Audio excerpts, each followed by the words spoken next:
ಹಿಂಗೆ ಸೆಟ್ಟಿನ ಅನುಭವ ಏನಾದರೂ ಹೇಳ್ಬೋದಾ? ಬಬ್ರು ಅನ್ನೋದು ಪರ್ಟಿಕ್ಯುಲರ್ ಆಗಿ ಫಸ್ಟು ಹೋಗಿ ಸೆಟ್ಟಲ್ಲಿ ನಿಂತಾಗ ಅಣ್ಣವ್ರ ಮುಂದೆ ಬಣ್ಣ ಹಚ್ಚಿ ಅವ್ರ ಮುಂದೆ ಪಾತ್ರ ಮಾಡುವಾಗ ಅವರು ಅರ್ಜುನ, ನೀವು ಅಯ್ಯೋ! ಅದು ಬೇಕಾದಷ್ಟುಗಳಿದೆ ಸರ್. ಅದು ಈಗ ನೆನಪಾಗುತ್ತೆ ನನಗೆ. ಅವ್ರ ಹತ್ರ ಹೋಗೋಕ್ಕೆ ಭಯ ಆಗೋದು ನನಗೆ. ಹಾಂ.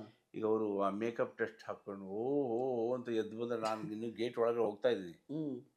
ನನ್ನ ತಬ್ಕೊಳಕ್ಕೆ ಓಡಿ ಬರ್ತಾ ಇದ್ದಾರೆ ಅವರು. ನಾನು ಹಿಡ್ಕೊಂಡ್ರೆ ಹೆಂಗಿರ್ಬೇಡ ನನ್ನ ಕತೆ.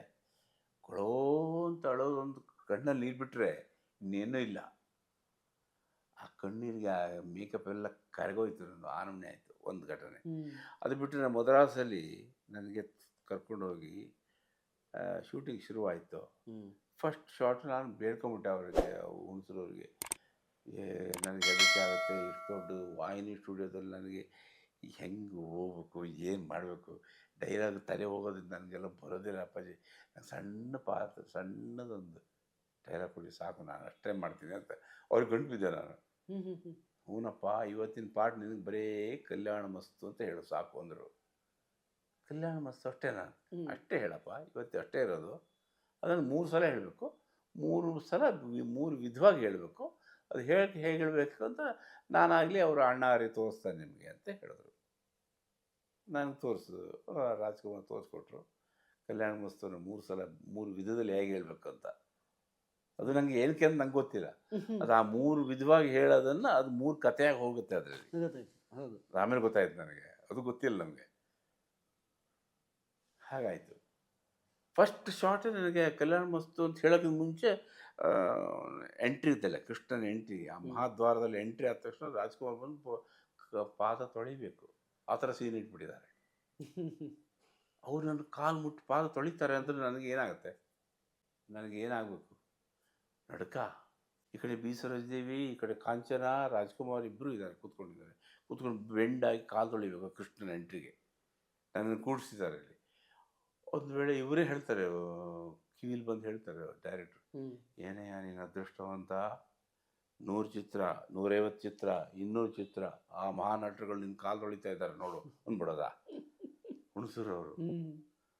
ನನಗೆ ಮತ್ತೂ ನಡ್ಕ ಶುರುವಾಯಿತು. ಅವ್ರಿಗೆ ಗೊತ್ತಾಯಿತು, ಕ್ಯಾಮರಾಮನ್ಗೆ, ಯಾಕೋ ಆ ಹುಡುಗ ತುಂಬ ಭಯ ಬಿಟ್ಟಿದ್ದಾನೆ ಸರ್, ಅದು ಶಾರ್ಟ್ ಆಗ್ತಾಯಿಲ್ಲ, ಕಾಲು ನಡುಗ್ತಾ ಇದೆ ಅಂತ ಹೇಳಿ ತಿರ್ಗಾ ರಾಜ್ಕುಮಾರ್ ಸಮಾಧಾನ ಮಾಡಿ, ಅದೆಲ್ಲ ಕಾಲ ನೀವು ಅದೆಲ್ಲ ಮಾಡ್ಕೋಬೋದು, ನೀವು ಕಲಾವಿದರು, ನೀವು ಕೃಷ್ಣ ಸ್ಥಾನದಲ್ಲಿ ಇದ್ದೀರಿ ಅಂತ ಹೇಳಿ ಹೇಳಿ ಹೇಳಿ ಹೇಳಿ ಕೊನೆಗೆ ಇಷ್ಟಕ್ಕೆ ತೆಗೆದ್ರು ಕೆಳಗಡೆ. ನನ್ನ ಮುಖ ಎಲ್ಲ ತೋರಿಸ್ಲಿಲ್ಲ. ನಿಮಗೆ ಭಯ ಆಗ್ತಿದೆ ಅನ್ನಕ್ಕೆ? ಭಯ. ನಾನೇ ಹಿಂಗೆ ತಳ್ಳಿಬಿಡ್ತಾ ಇದ್ದೆ, ಹಿಂಗೆ ಮುಟ್ಬೇಡಿ ಸರ್ ಅದು ಹಿಂಗೆ ಹೆದರ್ಕೋತಿದ್ದೆ ನಾನು. ಬಟ್ ಅಣ್ಣವ್ರು ಮಾಡಿದ್ರು ಅದನ್ನ. ಅವರು ತಲೆನೇ ಆಗ್ಬಿಡ್ತಾರೆ. ಅವ್ರು ಏನು ಕೊಟ್ಟಿದ್ದಾರೆ ಅದು ಮಾಡಲೇಬೇಕು. ಅವ್ರು ಇಲ್ಲದ್ರೆ ಅವ್ರು ಆ ಥರ ಮಾಡಿದೆ. ಅವ್ರು ನಮ್ಗೆ ಸಮಾಧಾನ ಹೇಳೇ ಮಾಡ್ತಾರೆ. ಯಾಕೆ ಗೊತ್ತಾ, ಇವಾಗ ಅವರೆಲ್ಲ ವಿಶೇಷ ತಪಸ್ವಿಗಳಲ್ಲ. ತಪಸ್ಸಿನ ಪವರ್ ಇದೆ ಅವ್ರ ಹತ್ರ. ಹೌದು. ಆ ಥರ ವ್ಯಕ್ತಿಗಳು ನಮ್ಮ ದಿಢೀರಂತ ನಮ್ಮ ಹತ್ರ ಬಂದರೆ ಹೇಗಿರುತ್ತೆ, ಅವ್ರು ನಮ್ಮ ಮೈ ಮುಟ್ರೆ ಹೇಗಿರುತ್ತೆ, ಏನೋ ಒಂದು ಶಾಕ್ ಹೊಡಿಬೇಕು ನಮಗೆ. ಅದು ಇದೆ ಅದರದ್ದು ಮಜಾ. ಖಂಡಿತ. ಅದನ್ನು ನಾನು ಅನುಭವಿಸಿದ್ದೀನಿ. ಅಣ್ಣವ್ರು ನಿಮ್ಮ ನಟನೆ ನೋಡಿ ಏನು ಹೇಳಿದರು ಆಗ ಫಸ್ಟ್ ಸಿನಿಮಾದಲ್ಲಿ? ನಟನೆ ನೋಡಿ ಅವರೆಲ್ಲ ಏನು ಹೇಳಿಲ್ಲ, ಚೆನ್ನಾಗಿದೆ ಅಂತ ಹೇಳ್ತೀವಿ. ಅವರೇ ತಾನೇ ಸಿಲೆಕ್ಟ್ ಮಾಡಿದ್ದು. ಕರೆಕ್ಟ್. ನಾನು ಹೆಂಗೆ ಮಾಡಿದ್ರು ಅವರೇ ಜವಾಬ್ದಾರರು. ನಾನು ಅದನ್ನು ಚೆನ್ನಾಗಿ ಮಾಡಲಿಲ್ಲ, ನಂಗೆ ಚೆನ್ನಾಗಿ ಗೊತ್ತಿದೆ. ಈಗಾರು ಇನ್ನೂ ಚೆನ್ನಾಗಿ ಮಾಡುವೆ. ಆವಾಗ ನನಗೆ ಅದು ಗೊತ್ತೂ ಆಗ್ತಿರಲಿಲ್ಲ, ಅದು ಏನೋ ಒಂಥರ ಇತ್ತು ನನಗೆ. ಅದೇ ಅಯ್ಯೋ ಹೆಂಗೆ ಮಾಡಬೇಕಾಗಿತ್ತು, ಏನೋ ಆಗೋಯ್ತಲ್ಲ ಅಂತ ಹೊಟ್ಟೆ ಉರಿತದೆ. ಏನೋ ಮಾಡಬೇಕಾಗಿತ್ತು, ಇನ್ನೂ ಏನೋ ಮಾಡಬೇಕಾಗಿತ್ತು, ಆವಾಗ ಮಾಡಬೇಕಾಗಿತ್ತು, ಈಗ ಮಾಡಬೇಕಂತ ಬೇಕಾದಷ್ಟು ತಲೆ ಚಚ್ಕೊತೀನಿ ನಾನು.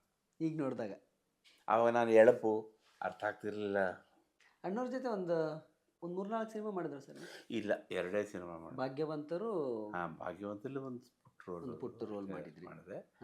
ಆಮೇಲೆ ಅವ್ರ ಸಂಪರ್ಕ ಅಂದರೆ ಅವ್ರ ಮಗನ ಪಿಕ್ಚರ್ಗಳಿಗೆಲ್ಲ ಕರೆದ್ರು, ಮಗ ಜೊತೆಗೆಲ್ಲ ಆ್ಯಕ್ಟ್ ಮಾಡಿದ್ರು. ಒಂದು 2-3 ಸಿನಿಮಾ ಶಿವಣ್ಣ ಜೊತೆ ಮಾಡಿದೆ. ಆಮೇಲೆ ನನಗೂ ಅವ್ರಿಗೂ ಮತ್ತು ಮೇಜರ್ ರೋಲು ಒಂದು ಒಳ್ಳೇದು ಶುರುವಾಯಿತು, ಮತ್ತು ನಿಂತೋಯ್ತು. ಅದು ಲವಕುಶ ಅಂತ. ಅವ್ರು ರಾಮ, ನಾನು ಲಕ್ಷ್ಮಣ್ ಮಾಡಿದ್ದೆ. ನಿಂತೋಯ್ತು. ಇಬ್ಬರು ಒಟ್ಟಿಗೆ ಮದ್ರಾಸಿಗೆ ಹೋದ್ವಿ. ವಿಮಾನಿಗೆ ಹೋದಾಗ ಅನೇಕ ವಿಚಾರಗಳು ಮಾತಾಡ್ಕೊಂಡು ಹೋದ್ವಿ. ಬೊಬ್ರವಾನ ಆಗಿ 10 ವರ್ಷಕ್ಕೆ ಇದು ಲವಕುಶ ಬಂತು ನಮಗೆ. ಲೆಕ್ಕ ಹಾಕಿದೆ 1986 ಅದೇ ನಾನು ನೋಡ್ತಾ ಇದ್ದೆ ಅದನ್ನು, ಮಾಹಿತಿ ಒಂದಷ್ಟಕ್ಕೆ. 10 ವರ್ಷ ಆಯಿತು ನೋಡಿ ಅಂತ. 10 ವರ್ಷ ಆಗೋಯ್ತಾ ಬೊಬ್ರವಾನ ಆಗಿ ಅಂತ ನನಗೆ ಪ್ರಶ್ನೆ ಕೇಳೋದು ಅವರು. ಒಂದು ವಾರ ಕೆಲಸ ಮಾಡಿದ್ವಿ ನಾವು. ಹೌದಾ? ರಾಮ ಮತ್ತು ಲಕ್ಷ್ಮಣ ಸೀತೆಯನ್ನು ಕಾಡಿಗೆ ಬಿಟ್ಬಿಡೋದು ದೃಶ್ಯ ಮಾಡ್ತಾ ಇದ್ವಿ. ಓಹೋ. ಅದು ಸ್ವಲ್ಪ ಇನ್ನು ಚೂರು ಜಾಸ್ತಿ. ನಾವು ಗುಬ್ಬಿ ಕಂಪನಿ ತುಂಬ ಚೆನ್ನಾಗಿದೆ ಅದು, ಆ ನಾಟಕ. ಅದು ಡೈಲಾಗ್ಗಳೆಲ್ಲ ಪಿ ಪುಟ್ಟಸ್ವಾಮಿ ಅಂತಾರೆ ಯಾರು ಬರೆದಿದ್ದು ಅಂತ ಕಾಣ್ತಾರೆ. ಆ ಡೈಲಾಗ್ಗಳು ತುಂಬ ಪರಿಣಾಮಕಾರಿ ಗುಬ್ಬಿ ಕಂಪನಿಲಿ. ಆ ಥರ ಸಿನಿಮಾಗೆ ಬರಲಿಲ್ಲ ಅಣ್ಣ, ಇದು ಸ್ವಲ್ಪ ಇನ್ನೂ ಪಾಲಿಶ್ ಆಗಬೇಕು ಅಂತ ಹೇಳ್ಬಿಟ್ಟಿದ್ದೆ ನಾನು.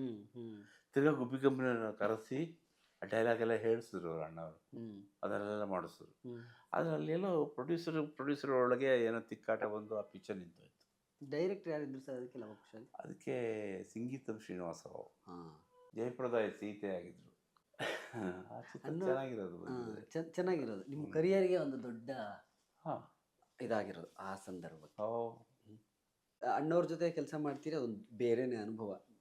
ಬಟ್ ನಿಮ್ಗೊಂಥರ ಗುರುಗಳ ಥರ ಸಿಕ್ಕವರು ಪುಟ್ಟಣ್ಣ ಕಣಗಾಲ್. ಹೆಂಗೆ ಪುಟ್ಟಣ್ಣವ್ರ ಗರಡಿಗೆ ನೀವು ಹೆಂಗೆ ಬಂದ್ರಿ ಅಂತ ಇಲ್ಲಿ? ಪುಟ್ಟಣ್ಣವರು ಯಾಕಂದರೆ ನಾವು ವಿಷ್ಣುವರ್ಧನವ್ರನ್ನೆಲ್ಲ ನೋಡಿದ್ವಲ್ಲ, ಪುಟ್ಟಣ್ಣವ್ರ ಚಿತ್ರಗಳು ನೋಡಿದ್ರೆ ಹೆಂಗಿರುತ್ತೆ. ಅವ್ರು ಸಿನಿಮಾ ಮಾಡಿದ್ರೆ ಅವ್ರಿಗೊಂದು ದೊಡ್ಡ ಬ್ರೇಕ್ ಅಲ್ಲ ಅದು. ಅವರ ಆ ಸಾಕ್ಷಾತ್ಕಾರ ಅಂತೆ, ಆ ಶರಪಂಜರ ಅಂತೆ, ಆ ಗೆಜ್ಜೆ ಪೂಜೆ ಅಂತೆ, ಅದನ್ನೆಲ್ಲ ಮನಸ್ಸೊಳಗೆ ನಮಗೆ ಸಿನಿಮಾ ನೋಡೋ ಹುಚ್ಚಿಡ್ದೋಗ್ತದೆ. ಅಷ್ಟು ಪರಿಣಾಮಕಾರಿ ಡೈರೆಕ್ಟರ್ ಅವರು. ಅಯ್ಯೋ, ನಾವು ಸಿನಿಮಾಕ್ಕೆ ಬಂದು ಪುಟ್ಟಣ್ಣವ್ರ ಜೊತೆ ಕೆಲಸ ಮಾಡಲಿಲ್ಲ ಅಂದರೆ ವ್ಯರ್ಥ ಅನ್ನೋ ಥರನೇ ಪ್ರತಿಯೊಬ್ಬರ ಥಿಂಕಿಂಗ್ ಆಗಿತ್ತು ಅಂತ. ಅವರು ಅಂತ he was the director of the directors, ಆ ಥರ ಹೆಸರಲ್ಲಿದ್ದಾರಲ್ಲ, ಟಾಸ್ಕ್ ಮಾಸ್ಟರ್. ಅದು ನಿಜವಾಗ್ಲೂ ಸಿನಿಮಾಕ್ಕೆ ಶ್ರೀಮಂತ ನಿರ್ದೇಶಕರು ಅವರು ಒಂದು ದೃಷ್ಟಿಯಲ್ಲಿ. ಹಾಗಂತ ಅವ್ರ ಪಿಕ್ಚರ್ ಮಾಡಬೇಕು ಅಂತ ಆಸೆ ಇದ್ದೇ ಇರುತ್ತಲ್ಲ. ನನಗೆ ಪ್ರಯತ್ನ ಮಾಡ್ತಾನೆ ಇದ್ದೆ, ಪ್ರಯತ್ನ ಸುಲಭ ಬರ್ತಿರ್ಲಿಲ್ಲ. ಮತ್ತು ಹೋರಾಟ ಇದ್ದೇ ಇಲ್ಲಿ. ರಾಜ್ಕುಮಾರ್ ಜೊತೆ ನಾವು ಬಂದಿದ್ದು ಹೀಗೆ. ನಂಗೆ ಗುಬ್ಬಿ ಕಂಪ್ನಿ ಒಂದು ಇದಿತ್ತು, ಮತ್ತು ಯಾರ ಪರಿಚಯ ಮಾಡಿಕೊಟ್ರು. ನಾವು ರಾಜ್ಕುಮಾರ್ ಅನೇಕ ಸಲ ನೋಡೋಕ್ಕೆ ಹೋಗಿ ಆಗದೆ ವಾಪಸ್ ಬಂದಿದ್ದು ಊಟ. ಅದೇ ಥರ ಪುಟ್ಟಣ್ಣವ್ರಿಗೋಸ್ಕರ ನಾನು ಹಾಗೇ ಅಲ್ಲಿ ಬರ್ತಾರಂತೆ, ವೀರಸ್ವಾಮಿ ಅವ್ರ ಆಫೀಸಿಗೆ ಬರ್ತಾರಂತೆ ಅಥವಾ ಅಲ್ಲೆಲ್ಲೋ ಬರ್ತಾರಂತೆ ಅಂತ ಕಾಯ್ಕೊಂಡು ನಿಂತ್ಕೊಂಡಿದ್ದೆ. ಅದು ಯಾವುದೂ ವರ್ಕೌಟ್ ಆಗಲಿಲ್ಲ.